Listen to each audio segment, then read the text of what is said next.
YouTube, what is going on? And welcome back to another video. It's been a while, I know, but as you can see, I'm in a slightly different environment.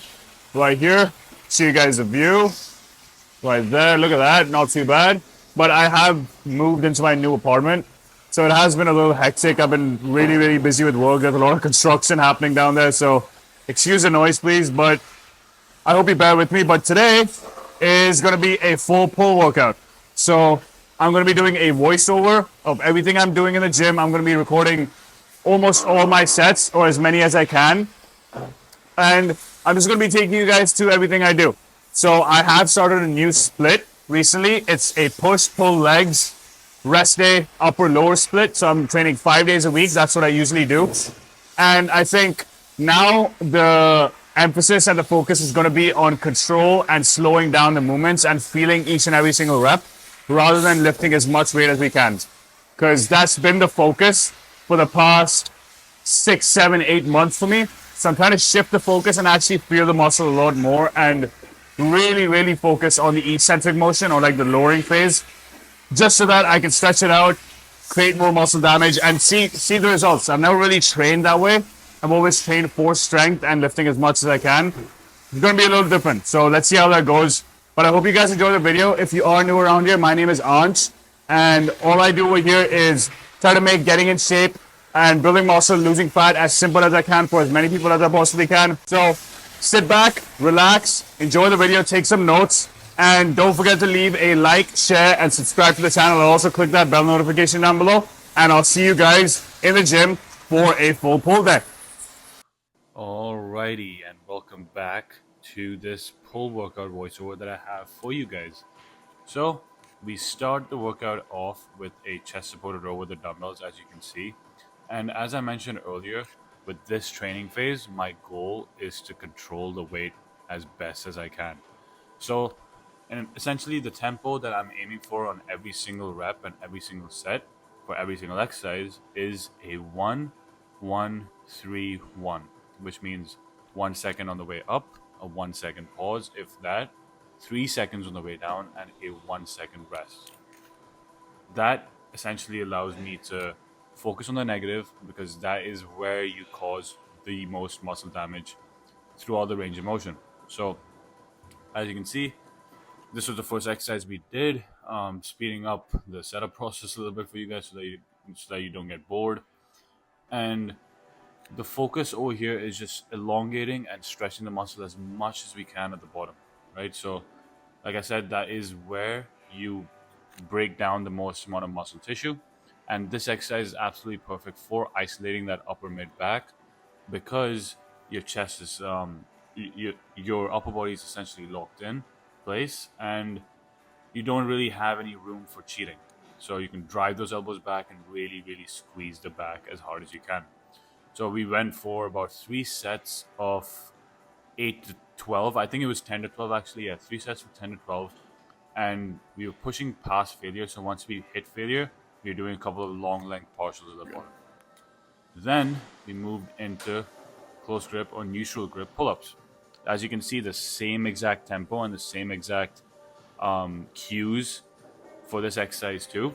3 seconds on the way down, really stretching our lat and our back. We are almost poking our head through, because that gives us a better lat stretch, and that focuses on actually full elongation and a full stretch of for your lats. So 3 sets over here of about 8 to 10, I believe.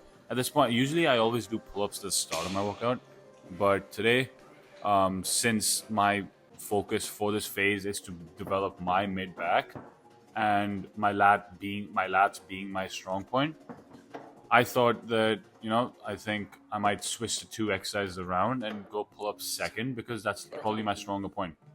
As you can see, I'm putting the straps on over here because the grips on this pull-up bar wasn't the best. It was really thick and it was like a little rubbery, so it was wearing my grip down a little bit. And honestly, I think that was a big reason why I couldn't get as many pull-ups as I usually do. But again, that's not an excuse. I just have to work on my grip a little bit more. But I actually like this grip a little bit more, because when you have your arms a little bit narrower, like closer in, that allows you to get a better lat stretch because that is essentially pulling your arms closer to midline, which is how you essentially stretch your lats. So we did 3 sets, like I said. The last set, we switched our grip to a more close grip, chin up grip rather than the neutral grip. By this point, my back was already really feeling it. I was really fatigued, so I only got like 6 or 7. I don't know how much I got, as you guys will see. But I'm not. I'm never gonna. I'm never compromising the form, and I'm really, really focusing on that negative because that is my biggest focus in this whole phase. Really focus, controlled reps, and I'm eliminating any little bit of ego that I may have had before. Then we go on to another row, which is a mid row on this little machine that my apartment gym has. It's actually really nice. It's a lat pull down and a mid row machine. So we decided to use the mid row on this for this exercise.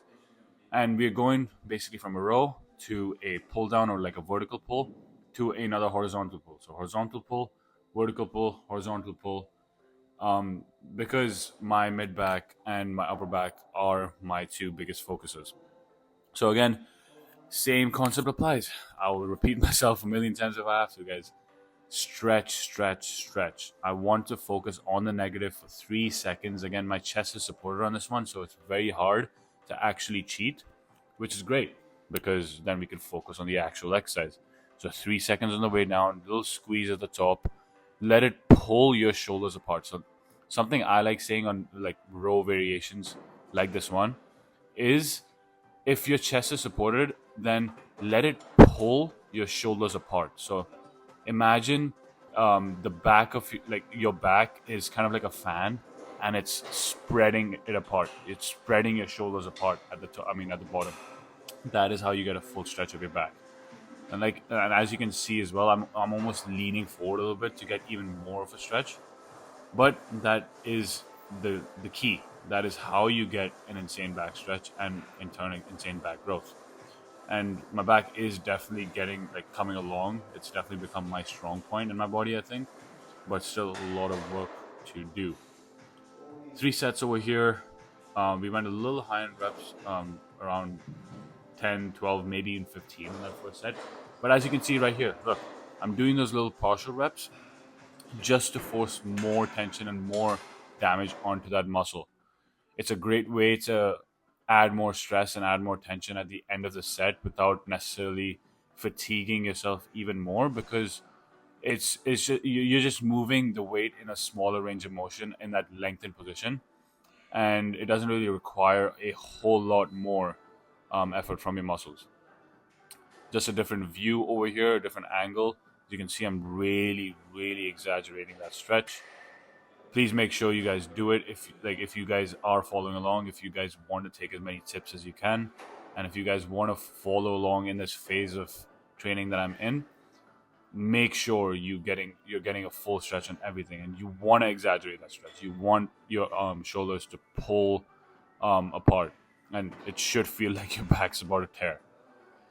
Then we move on to the next exercise, which is another horizontal pull, but this is more of a lat focused horizontal pull, and that's a single arm row. Classic exercise. We've seen this a million times, but again, this is an exercise that most people do terribly wrong. So, as you can see, so a couple of cues I'll give you guys is you want to let the dumbbell go forward. What the dumbbell going forward allows you to do is actually stretch your lat out, and it pulls the fibers of the lats because they run from shoulder to lower back. So naturally, when you let your arms go forward like that, it kind of creates more separation between your lower back and your shoulder, creating more of a stretch on your lat. So that's what we're trying to do. We're trying to lean forward, so at about a 45-degree angle, not entirely parallel with the ground, but about a 45-degree angle, and we're driving those elbows back. We're driving those elbows back. We're not pulling with our elbows. We're not pulling with our bicep. We're letting those elbows go back, and almost what I like to think about is dumbbells to your side pockets. That's a nice little cue that I like thinking about is when I start doing this exercise and I feel a little bit more in my bicep, I just try to think dumbbells into my pockets. The second set, we only did 2 sets of this. We did 2 sets of 8 to 10, going a little heavier. I went up to 75 pounds. But the second set, I switched to stance. So I went to like a little tripod stance, as you call it. And it's just my 2 feet are closer together. I actually preferred this. It gave me a little bit more stability. And I actually got a better contraction at the top. But as always, we're letting the dumbbell down slow. We're really pulling the elbows back and focusing on stretching the lat by letting the dumbbell go forward. Those are the keys on this exercise. And also keep your core tight. It's a single arm movement, so naturally your body is going to want to tilt to one side. But in order to prevent that, we want to keep our core tight and try to keep it as stable as we can so that we can focus on our back and our arms moving behind us. Perfect. That is the fourth exercise that we had today. This was a great one, 2 sets. Again, at this point, my back was really, really fatigued. Then we gave our back a little break and we moved into biceps. Now, this little superset will probably absolutely smoke your arms. And at this point, you've already done enough back work, so your biceps are already pretty fatigued. But this is kind of a wall supported incline curl, if that makes sense. So it's kind of mimicking the dumbbell incline curl on the bench, but we're just using the wall as a different stimulus. And if anything, I like this one better because it it kind of locks my arms in position a little bit more. You can quite simply use the bench if you want, but I like standing up and doing this a little bit more. I just feel a little bit more in my bicep. Then we superset that. As you can see, I'm switching the tripod position up with quite literally the opposite movement for the bicep. And that's just like dual cable curl. So if we had our arms behind our body, and that will allow the bicep to stretch a lot more. In this one, we have our arms in front of the body and focusing on the peak contraction of the bicep. So that is fundamentally the two differences between the two exercises. So as you'll see, when you do this exercise, the most amount of tension, is placed at the bottom range of motion of the movement. So from here to about midway up is when it's hardest for the bicep. But in the other exercise, the hardest part of the movement is at the top half of the movement. So from midway to all the way peak contraction. Getting those two types of sort of stimulus for your bicep is really key, especially when you're doing a little bicep superset, because you don't want to be doing a similar movement for two different exercises back to back. It kind of defeats the purpose. So over here, you're getting a different kind of range of motion, a different kind of strength curve, as you call it, between two exercises, and it just creates a better stimulus for your bicep in the long run. And I thought this angle was kind of going to be really bad because of the lighting, and actually kind of looks pretty aesthetic, I'm not gonna lie. But yeah, 3 sets. We went 10 to 12 on each, honestly. But in the second exercise, we could barely even do like 6 or 8, so we just went to failure on that one. So, but 3 sets, 10 to 12 on each. And then we finished off the workout with a little superset of rear delt flies and shrugs. 2 sets of this, and I like supporting my chest on the bench. Again, as you can see, I'm a big fan of just isolating the muscle and letting the muscle do the work as much as it can. So again, by supporting your chest and keeping your upper body stable, you essentially isolate the rear delt a lot better. It's a classic rear delt fly, but instead of leaning forward or bending forward, you're just supporting your chest, and it's a lot more efficient and a lot more effective on your rear delts.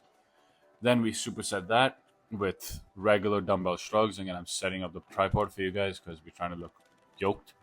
But it's a simple dumbbell shrug. I was using 75s over here and focusing on the negative, coming down really slow, and a nice little contraction at the top. So 2 sets. We did each exercise for 12 to 15, I believe. Yeah, 2 sets of 12 to 15. And at this point, my back and my biceps and my whole upper body, my forearms too, were absolutely dead. At this point, like I had nothing left in the tank, and that's also another reason why, if you're a natural, doing 2 sets of that last of like a couple of different supersets is more than good enough. Then we just finish off with a little bit of posing to see where my back is coming along for you guys to see, and it's definitely grown. It's definitely grown a lot better, and it is definitely coming along. I still need to add a lot more thickness. I feel like I have the width, but the thickness is still missing. But anyways, guys, I really do hope you guys enjoyed this voiceover. I hope you guys took something away from it. Again, the full workout will be in the description down below. If you guys want to try, feel free to do so and give this one a go. It's really, really good. Don't forget to like, share, and subscribe and follow along with the journey and how I'm like changing up my routine a little bit and focusing on actually using the muscle and really slowing down the reps and the movement. And I will see you guys in the next one. Peace.